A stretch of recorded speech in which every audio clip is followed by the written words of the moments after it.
Bonjour, j'espère que tu es en forme. Aujourd'hui, nous allons apprendre quelques expressions idiomatiques en français. Et juste après l'introduction, je te dirai pourquoi c'est important de connaître les expressions idiomatiques d'une langue. Te doy la bienvenida al canal Hola la Francés. También puedes encontrarme en Instagram y TikTok para ver contenidos diarios. ¿Tu lengua materna es el español y quieres hablar francés con confianza y naturalidad? Apúntate a nuestros cursos de francés desde el nivel principiante hasta los niveles más avanzados, donde podrás estudiar a tu ritmo y seguir una metodología adaptada a tus necesidades. Haz clic en el enlace de la descripción para conseguir todo lo que necesitas. Très bien. Quand tu apprends une langue étrangère, le fait d'apprendre des expressions idiomatiques te permettra d'enrichir considérablement ton vocabulaire.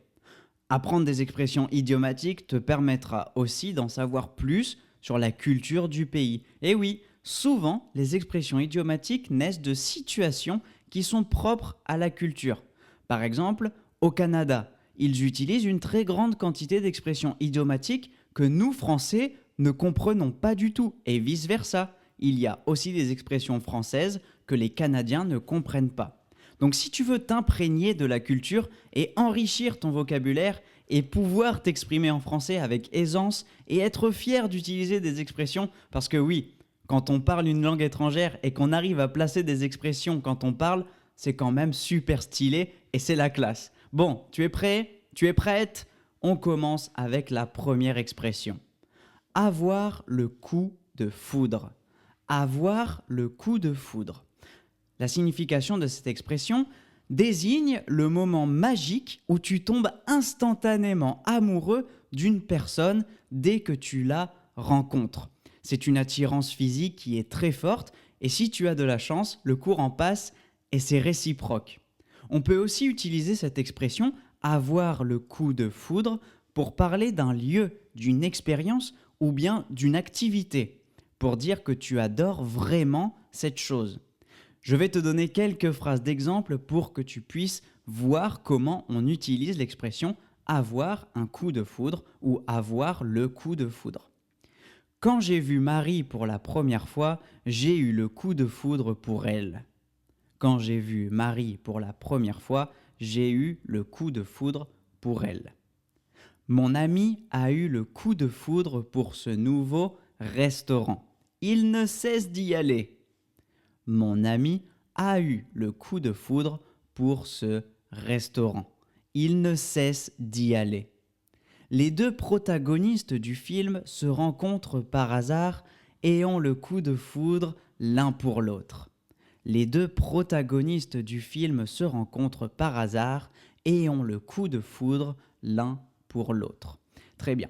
Je tiens à préciser quelque chose. Si tu m'écoutes depuis Spotify ou Apple Podcast et seulement écouter peut être difficile pour toi, je t'invite également à écouter cet épisode de podcast qui est aussi sur YouTube, mais avec des sous-titres. Cela pourrait peut-être t'aider dans la compréhension si tu n'arrives pas à tout suivre seulement avec l'audio. Très bien. La seconde expression, être dans la lune. Être dans la lune. Ça veut dire que quelqu'un est distrait, rêveur ou semble être perdu dans ses pensées. En gros, ça veut dire que la personne n'est pas dans le moment présent. Elle réfléchit à d'autres choses. Par exemple, je vais te donner des phrases. « Excuse-moi, je n'ai pas entendu ce que tu disais. J'étais dans la lune. » Excuse-moi, je n'ai pas entendu ce que tu disais. J'étais dans la lune. Hier, j'étais tellement dans la lune que j'ai oublié d'acheter le pain en rentrant. Hier, j'étais tellement dans la lune que j'ai oublié d'acheter le pain en rentrant. Et la dernière phrase d'exemple, elle est toujours dans la lune pendant les cours. Il est difficile de la faire revenir à la réalité. Elle est toujours dans la lune pendant les cours. Il est difficile de la faire revenir à la réalité. Donc ici, on utilise bien cette expression pour dire qu'une personne est en train de penser à autre chose et qui n'est pas dans la réalité, dans le moment présent. Très bien. La troisième expression idiomatique que l'on va apprendre aujourd'hui est mettre de l'eau dans son vin. Mettre de l'eau dans son vin. Quand je dis le vin, je parle de l'alcool, bien sûr, d'accord? C'est le vin qui vient du raisin. Le vin. Mettre de l'eau dans son vin. Cette expression signifie tempérer ses opinions, ses exigences ou son comportement pour arriver à un compromis. Donc, tu dois faire attention et tu évites d'avoir des opinions qui seront peut-être trop extrêmes et qui pourraient générer un conflit. Par exemple, le client voulait un prix plus bas et le vendeur a dû mettre de l'eau dans son vin pour conclure la vente. Le client voulait un prix plus bas et le vendeur a dû mettre de l'eau dans son vin pour conclure la vente. Pendant les négociations, les deux parties ont dû mettre de l'eau dans leur vin pour trouver un accord satisfaisant. Pendant les négociations, les deux parties ont dû mettre de l'eau dans leur vin pour trouver un accord satisfaisant. Si tu veux que tes parents acceptent ton projet, peut-être devrais-tu mettre de l'eau dans ton vin et écouter leurs suggestions. Si tu veux que tes parents acceptent ton projet, peut-être devrais-tu mettre de l'eau dans ton vin et écouter leurs suggestions. Maintenant, nous allons voir une expression que j'aime beaucoup. Elle est très imagée. L'expression est la suivante. Avoir un poil dans la main. Avoir un poil dans la main.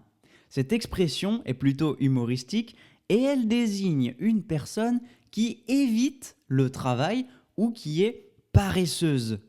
C'est une expression qui est très imagée pour dire que la personne est très paresseuse.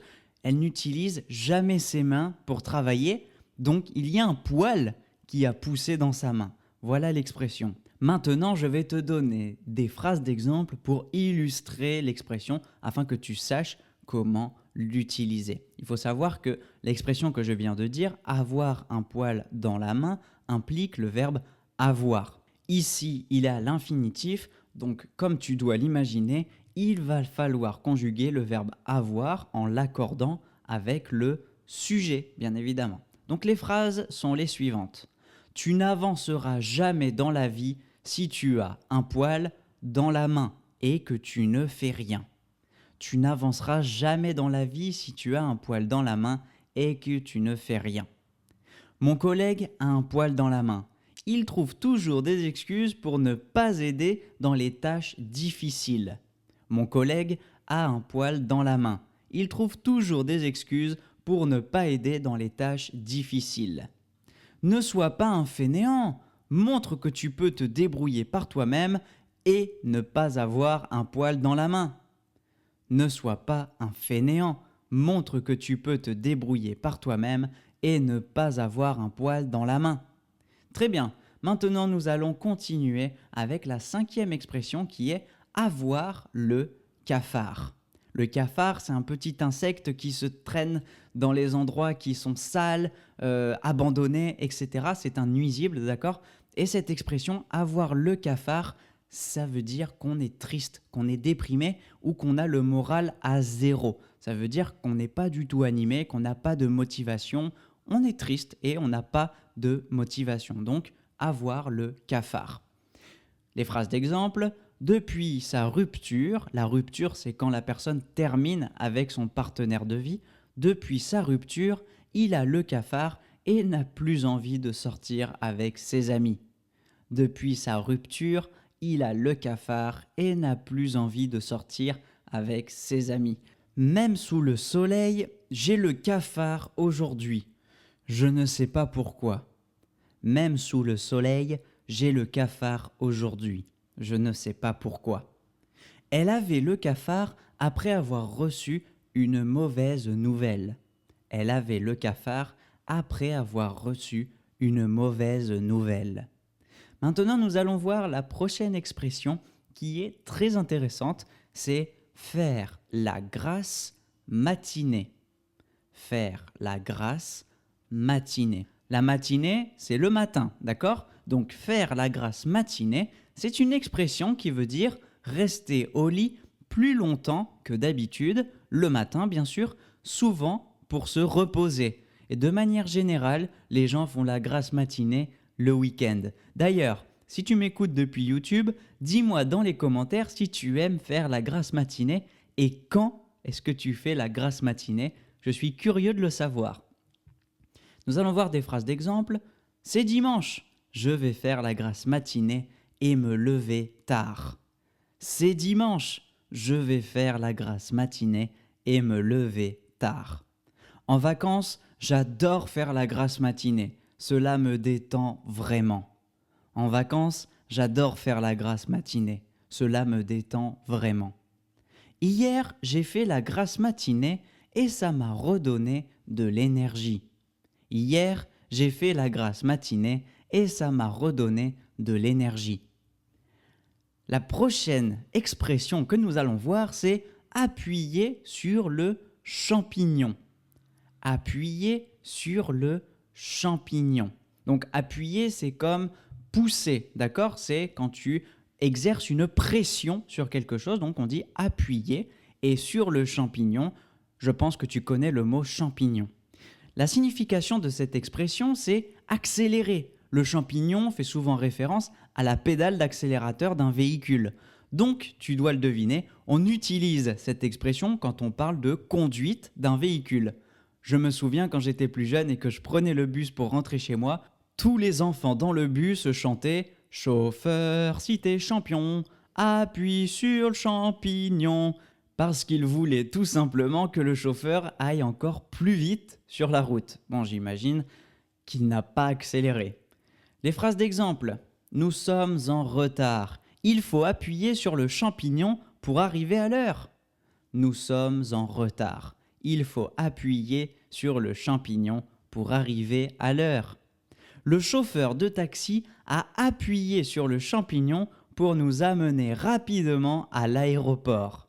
Le chauffeur de taxi a appuyé sur le champignon pour nous amener rapidement à l'aéroport. Je n'aime pas quand tu appuies sur le champignon, conduis prudemment. Je n'aime pas quand tu appuies sur le champignon, conduis prudemment. La prochaine expression est une expression que tu connais très sûrement parce qu'on l'a dit aussi en espagnol et c'est quasiment que des mots transparents avec l'espagnol. Avoir le vent en poupe. Avoir le vent en poupe. Donc comme je te l'ai dit, c'est une phrase, une expression qui se dit aussi en espagnol et on l'utilise quand une personne ou une entreprise est dans une période de succès et de chance. Comme par exemple, depuis qu'il a ouvert son entreprise, il a le vent en poupe, tout lui réussit. Depuis qu'il a ouvert son entreprise, il a le vent en poupe, tout lui réussit. Notre équipe de football a le vent en poupe cette saison. Elle a remporté tous ses matchs. Notre équipe de football a le vent en poupe cette saison. Elle a remporté tous ses matchs. Elle a eu de la chance et a le vent en poupe dans sa carrière d'actrice en ce moment. Elle a eu de la chance et a le vent en poupe dans sa carrière d'actrice en ce moment.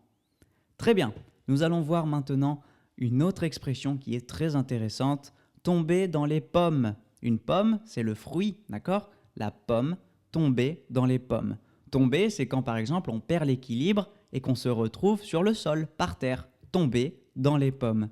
Cette expression est utilisée quand une personne perd connaissance. Elle s'évanouit, elle tombe par terre et reste inconsciente, d'accord? Tomber dans les pommes.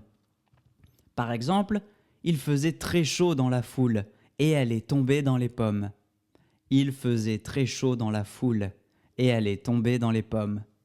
Le médecin a dû faire une piqûre pour éviter qu'elle ne tombe dans les pommes. Le médecin a dû faire une piqûre pour éviter qu'elle ne tombe dans les pommes. Dans les pommes. Très bien. Une piqûre, comme je viens de le dire dans cette phrase, une piqûre, c'est une injection, d'accord? C'est comme par exemple quand on fait des vaccins, on fait une piqûre. En voyant le sang, le patient a failli tomber dans les pommes. En voyant le sang, le patient a failli tomber dans les pommes. A failli, ça veut dire presque. Le patient est presque tombé dans les pommes, d'accord? A failli, ça veut dire presque. Maintenant, nous allons voir la dernière expression de cet épisode de podcast qui est mettre les pieds dans le plat. Mettre les pieds dans le plat. Donc le plat, c'est par exemple là où on met la nourriture pour servir ensuite ce qu'on a cuisiné, un plat.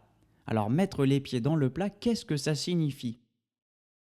Ça veut dire aborder maladroitement un sujet délicat ou gênant.